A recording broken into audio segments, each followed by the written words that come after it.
अस्सलाम वालेकुम दोस्तों, कैसे हैं आप? उम्मीद है आप खैरियत से होंगे। अमेरिकी सदर डोनाल्ड ट्रंप ने ऐलान किया है F-35 जेट पाकिस्तान को मिलने वाले हैं। सऊदी शहजादा मोहम्मद बिन सलमान अमेरिका के दौरे पर हैं और इस दौरे के दौरान व्हाइट हाउस में अमेरिकी सदर डोनाल्ड ट्रंप और शहजादा मोहम्मद बिन सलमान ने प्रेस कॉन्फ्रेंस करते हुए यह ऐलान किया कि सऊदी अरब को F-35 जेट दिए जाएंगे। वो F-35 जेट जो कि अरब दुनिया में किसी के पास नहीं है, मिडिल ईस्ट में, वो अब सऊदी अरब के पास आने वाले हैं। 17 सितंबर को दोस्तों सऊदी अरब और पाकिस्तान के दरमियान एक दिफाई एग्रीमेंट हुआ था और उस एग्रीमेंट में ऐलान किया गया था कि एक मुल्क पर हमला दूसरे मुल्क पर हमला तस्वुर किया जाएगा। लिहाजा अब इनडायरेक्टली ये F-35 जेट पाकिस्तान के हाथ आने वाले हैं। अमेरिकी सदर डोनाल्ड ट्रंप ने सऊदी अरब के साथ अपने बाहमी ताल्लुकात को मजीद आगे बढ़ाने का ऐलान कर दिया है और ये इनडायरेक्टली पाकिस्तान के हक में सारा मामला जाता है। उसकी वजह यह है कि क्राउन प्रिंस मोहम्मद बिन सलमान 2018 के बाद 7 साल के बाद व्हाइट हाउस पहुंचे हैं और वहां पर जब डोनाल्ड ट्रंप मई के महीने में रियाद गए थे, सऊदी अरब गए थे, $600 बिलियन की सरमायाकारी सऊदी अरब ने ऐलान किया था वो अमेरिका में करेगी। लेकिन अब दोस्तों ये 600 अरब बढ़ाकर $1 ट्रिलियन यानी 1000 खरब तक पहुंचा दी गई है। और ये जो सरमायाकारी है सऊदी शहजादे मोहम्मद बिन सलमान ने ऐलान किया है वो अमेरिका में करने जा रहे हैं। इस हवाले से दिलचस्प बात यह है कि जो इजराइल है उसके पास भी F-35 जेट मौजूद है। अब F-35 जेट जो टेक्नोलॉजी है ये 5th जनरेशन स्टील जो फाइटर जेट है वो है, रेडार इसको ट्रेस नहीं कर सकता, नहीं पकड़ सकता। ईरान में जब 12 दिन की लड़ाई जून के महीने में हुई तो F-35 जेट के जरिए ही जो इजराइल था वो ईरान पर हमले कर रहा था।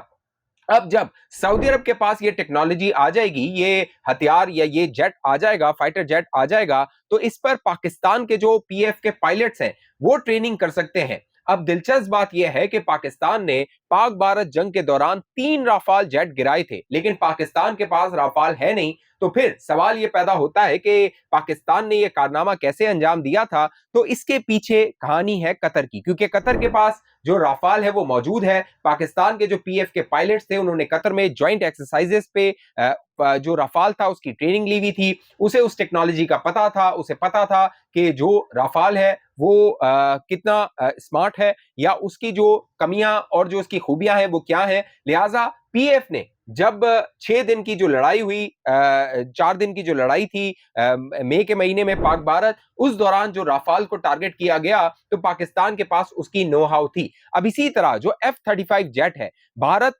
भी अमेरिका से लेना चाहता है। फरवरी के महीने में जब नरेंद्र मोदी ने व्हाइट हाउस का दौरा किया था तो इस दौरान ऐलान किया गया था कि अमेरिका F-35 जेट देगा भारत को, और अगर भारत के पास F-35 जेट आ जाते हैं तो उसका तोड़ पहले ही पाकिस्तान के पास मौजूद होगा। जिस तरह सऊदी अरब के ताल्लुकात अमेरिका के साथ इस्तेमार हो रहे हैं, बाकायदा डोनाल्ड ट्रंप ने ऐलान किया है कि सऊदी अरब हमारा नॉन नेटो एलाई होने वाला है। नॉन नेटो एलाई का मतलब है कि अगर सऊदी अरब पे हमला होता है तो वो अमेरिका पर भी हमला तस्वुर किया जाएगा, और अगर सऊदी अरब पे हमला होता है वो पाकिस्तान पे हमला तस्वुर किया जाएगा। अगर आप इन तीनों को कनेक्ट करें तो अगर पाकिस्तान पे हमला होता है तो सऊदी अरब न सिर्फ जो है वो पाकिस्तान की मदद को आएगा बल्कि अमेरिका को भी पाकिस्तान की मदद के लिए आना होगा। तो ये एक बहुत बड़ी गेम है जो इनडायरेक्टली सऊदी अरब के जरिए पाकिस्तान ने खेल दी है। साथ साथ अहम और दिलचस्प बात यह है कि पाकिस्तान ने इशारे दिए थे जब फरवरी के महीने में नरेंद्र मोदी ने व्हाइट हाउस का दौरा किया और यह खबर आई कि शायद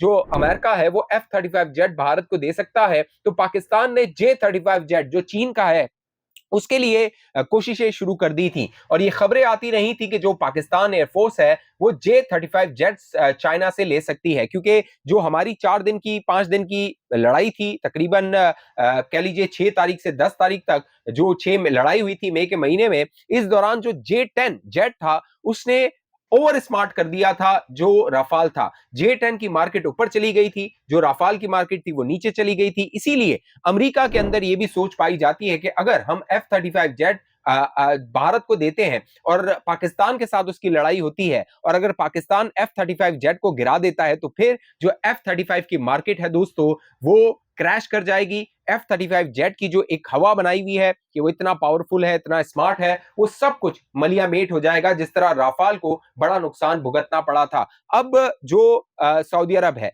उसके ताल्लुकात पाकिस्तान के साथ दिफाई जो ताल्लुकात हैं वो नेक्स्ट लेवल पर चले गए हैं। और साथ साथ दिलचस्प बात यह है कि जो अमेरिका अपना असला एक्सपोर्ट करता है, सबसे ज्यादा जो अमेरिका का एक्सपोर्टर है वो सऊदी अरब है। अब सऊदी अरब की कोई लड़ाई उस तरह की किसी मुल्क के साथ नहीं है जिस तरह भारत और पाकिस्तान की राइवलरी है, एक दूसरे की दुश्मनी है, एक दूसरे की जो फौजें हैं वो आपस में बॉर्डर पर रहती हैं, हर वक्त जंग के लिए तैयार रहती हैं। सऊदी अरब का इस तरह का किसी के साथ मामला नहीं है, लेकिन उसके बावजूद भी जो अमेरिका सबसे ज्यादा असला देता है वो सऊदी अरब को देता है। अगर आप 2020 से 2024 की आदाद-ओ-शुमार देखिए तो ये नंबर्स बताते हैं कि तकरीबन 12% जो अमेरिकी बरामदात है वेपन्स की और कह लीजिए असले की, वो सारी सऊदी अरब को गई है। कतर को 7.7% जो एक्सपोर्ट्स है अमेरिका की वो गई है। उसके बाद कुवैत के पास और उसके बाद जापान के पास ये एक्सपोर्ट्स गई हैं अमेरिका की, जो कि वेपन और दीगर जो असले की सनत है उस हवाले से।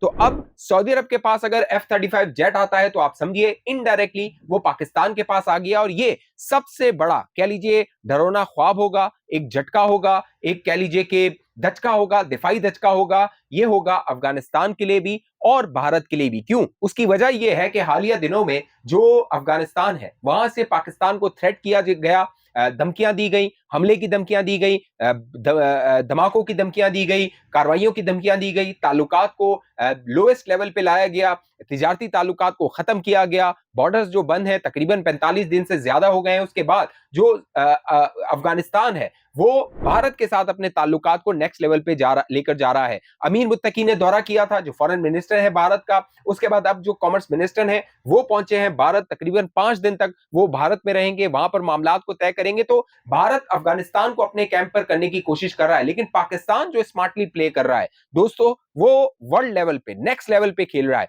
अब आप इससे अंदाजा कीजिए कि पाकिस्तान जो था वो एक तो जो 35 है उसके लिए कोशिश कर रहा था, उसके बाद जो कान जेट है जो कि तुर्की का है उसके लिए ये खबरें आ रही थी कि तुर्की कान का जो 5th जनरेशन वो भी जेट है वो पाकिस्तान को दे सकता है, बाकायदा उसका जो प्रोडक्शन कह लीजिए प्लांट है वो पाकिस्तान में लगाया जा सकता है। और अब जब F-35 की खबर आ गई है तो पाकिस्तान एयरफोर्स कितनी मजबूत, कितनी तगड़ी होने जा रही है कि 3 5th generation fighter jet J-35, कान और F-35 वो अगर पाकिस्तान के पास होंगे तो दोस्तों पाकिस्तान का जो दिफा है वो नाकाबिले तस्खीर हो जाएगा। और वो कुव्वतें अफगानिस्तान के अफगानी तालिबान हो या भारत का मोदी हो, रॉ हो, अगर वो पाकिस्तान के खिलाफ मैली नजर से देखेंगे तो शायद उनका बचना मुश्किल ही नहीं नामुमकिन हो जाएगा। तो ये एक बहुत बड़ी खबर है, बहुत जबरदस्त खबर है जो कि अमेरिका से सऊदी अरब के लिए आई है, लेकिन उसका फायदा पाकिस्तान को होते हुए नजर आ रहा है। दोस्तों, इस दौरे के दौरान सऊदी शहजादा मोहम्मद बिन सलमान से यह भी सवाल किया गया कि क्या इसराइल के साथ सऊदी अरब के ताल्लुकात नॉर्मल होंगे। तो इस हवाले से जो प्रिंस मोहम्मद बिन सलमान थे उन्होंने वाजे किया कि जब तक इसराइल 2 स्टेट सोल्यूशन पर राजी नहीं हो जाता, 2 स्टेट सोल्यूशन को नहीं मान लेता, फलस्तीन की जो खुद मुख्तार रियासत है उसको वो तस्लीम नहीं कर लेता, तब तक जो सऊदी अरब है वो इसराइल के साथ ताल्लुकात इस्तवार नहीं करेगा। और जो इब्राहिम अकॉर्ड जो कि डोनाल्ड ट्रंप की हुकूमत ने 2020 में शुरू किया था मुस्लिम ममालिक को उसमें शामिल करने के हवाले से और इसराइल के साथ सिफारती ताल्लुकात इस्तवार करने के हवाले से, प्रिंस मोहम्मद बिन सलमान ने वाजे कर दिया है कि इस तरह का कोई ताल्लुकात, इस तरह का जो इब्राहिम अकॉर्ड है उसमें सऊदी अरब शामिल नहीं होगा। इससे वाजे होता है कि F-35 की जो डील है वो हर सूरत सऊदी अरब के साथ अमेरिका करेगा। क्यों? मैंने आपको बताया है कि जो अमेरिका की डिपेंडेंसी है हथियारों के हवाले से, वेपन एक्सपोर्ट्स के हवाले से, दिफाई जो ताल्लुकात हैं सऊदी अरब के साथ वो गैर मामूली हैं। इस हवाले से आप दोस्तों की जो भी राय है नीचे कमेंट कीजिए। अब तक ये चैनल आपने सब्सक्राइब नहीं किया जरूर सब्सक्राइब कीजिए, साथ घंटी का निशान दबाइए, वीडियो को लाइक कीजिए, शेयर कीजिए, फेसबुक पे देखने वाले दोस्त पेज को लाइक फॉलो करके इस वीडियो को लाजमी शेयर कीजिए। अगली वीडियो तक मुझे इजाजत दीजिए, अपना ख्याल रखिएगा। पाकिस्तान जिंदाबाद।